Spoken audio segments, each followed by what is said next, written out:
ఇప్పుడు దోచుకోవడమే కనపడుతుంది. ఐబొమ్మను తీసుకొచ్చి జైల్లో కూర్చోబెట్టారు.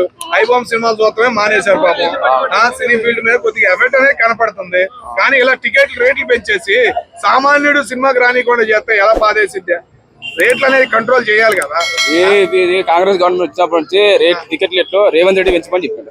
ఆ రేవంత్ రెడ్డికి ఏదైనా ప్రాజెక్ట్ ఏదైనా చేయాలన్నా ఏదైనా మనకి డబ్బులు సరిపోవట్లే అంట. ఏమంటాడు సరిపోవట్లే అంట. ఏమంటే నన్ను కోసినా ఇంతే వస్తుంది, నన్ను తిన్నా ఇంతే వస్తుంది, ఏమైనా చేసుకోండి నేను ఇంతే చేస్తా రాజకీయం. నాకు ఒక డౌట్, సినిమా ఇండస్ట్రీకి కోమన్ రెడ్డి కదా, మరి రేవంత్ రెడ్డి ఎట్లా పెంచుతారన్న సినిమా థియేటర్ టికెట్లు? ఆయన ముఖ్యమంత్రి, తెలంగాణ ముఖ్యమంత్రి. ఇప్పుడు ఏదైనా చేయాలంటే ఆయన చేస్తాడు. నువ్వు అవి నేను మాట్లాడు 40% లేకు నువ్వు ఇక్కడ పక్కన ఉంటే వాడతా. అవన్నీ అడగకండి మీరు. ఇంకేదన్నా అడుగు సినిమా గురించి. ఐబొమ్మ రవి మొన్న కుక్కటిపల్లి అనిపించినట్ట. ఐబొమ్మ మళ్ళీ రాదు, జీతం రాదు. వస్తే మళ్ళీ వేరే ఎవరు ఎవడా నేను చూలే మూవీ సరేనా.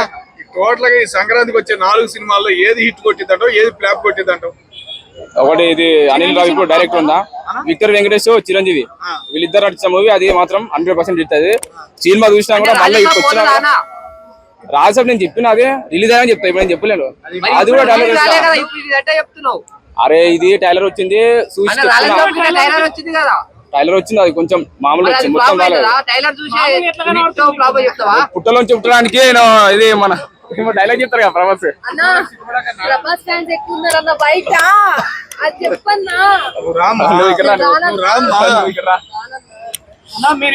ఒకటి ఏంటంటే పుట్టలోంచి కుట్టడానికి చీమని కాదు రాక్షసు అని చెప్తాడు ప్రభాస్.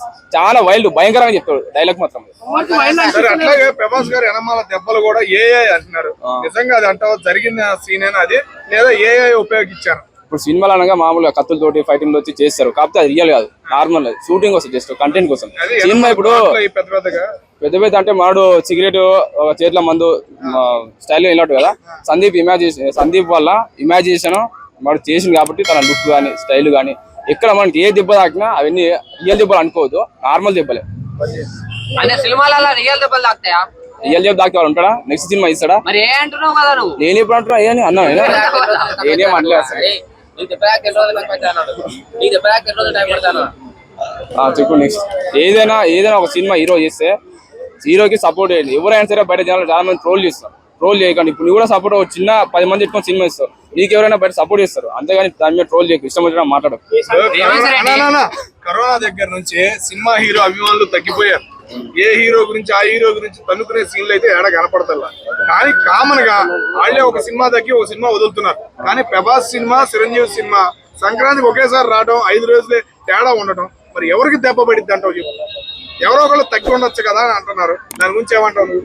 ఇప్పుడు నేను ఏ హీరో చెప్పినా బయట అభిమానులు మాత్రం ఊరుకోవే. బయట అభిమానులు ఏమంటారు, ఎందుకు మళ్ళీ నన్ను ఇక్కడ కనిపించాను అనుకో, ఎందుకు లేపినావు, ఎందుకు అడుగుతావు అని అంటారు. ఎందుకంటే ఏ హీరో అయినా సినిమా హిట్ అవ్వాలని అనుకుంటున్నాను. ఏ సినిమా ఫ్లాప్ అవుతుంది కలెక్షన్ లాగేసిద్ది అంటావా? 5 రోజుల్లో కలెక్షన్ అనేది లాగేసిద్ది. ఈ సంక్రాంతి సినిమా ఇది అనిల్ రావిపూడి డైరెక్టర్, ఆ సినిమా మాత్రం ఖచ్చితంగా లాగుతుంది, అది 100%. తప్పు లేదు. అయితే మరి మీరు సినిమాకి వెళ్ళగానే దోచుకుని వస్తా అంటే సంక్రాంతికి అందరు ఖాళీనే ఉంటారు కదా, పక్కా సినిమాకి వెళ్ళాల్సిందే. సినిమా పిచ్చోళ్ళు ఉంటారు. మరి కాదు, ఈ అడ్వాంటేజ్ తీసుకొని అన్ని సినిమాలు సంక్రాంతికి రిలీజ్ అవుతున్నాయి. ఇప్పుడు దీనిపై మీరు ఏమంటారు? ఒక్కొక్కరికి ఒక్కొక్క సినిమా పిచ్చి ఉంటుంది అండి. అందరు కలిసి మొత్తం సంక్రాంతి సినిమాకి వెళ్తారు. అది ఇది డైరెక్ట్ అనిల్ రావిపూడి సినిమాకి వెళ్తారా? వెళ్ళరు కదా. ఒక్కొక్క హీరో పిచ్చి ఉంటది, చెప్తారు.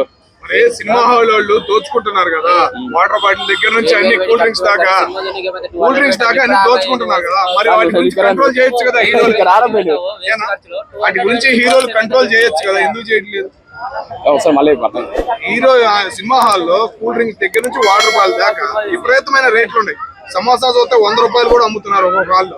మరి కంట్రోల్ చేయొచ్చు కదా, ఎందుకు చేయట్లేదు ఈ సినిమా హీరోలు? రేపు న్యాయంకి మాటలేవు, అన్యాయంకి మాటలేవు, నీతిగా నిజాయితీ బట్టి ఎవరికి వాల్యూ లేదు. ఇక్కడ ప్రపంచ దేశంలో ఎక్కడ వాల్యూ లేదు. ఇప్పుడు ఎట్లా అంటే ఇప్పుడు ఒక 90 చూస్తాడు, 90 వచ్చి వాడు మాట్లాడతాడు, ఇది నేనే చేసిన అంతా మన సెటిల్మెంట్ మనం చేసినట్టు అతను రోజులు నమ్ముతారు. మంచి పనులు చేస్తే ఎవరు నమ్మరు. అది